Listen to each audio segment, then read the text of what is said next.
মানুষের শরীরে কতটা পানি থাকা উচিত?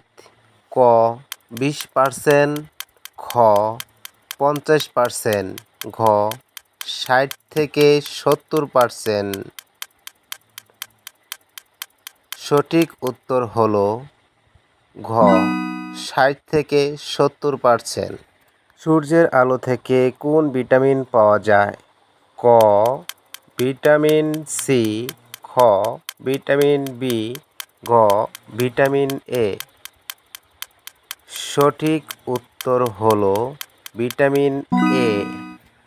শরীরের কোন অঙ্গ রক্ত পরিশোধন করে? ক ফুসফুস, খ যকৃৎ লিভার, ঘ কিডনি।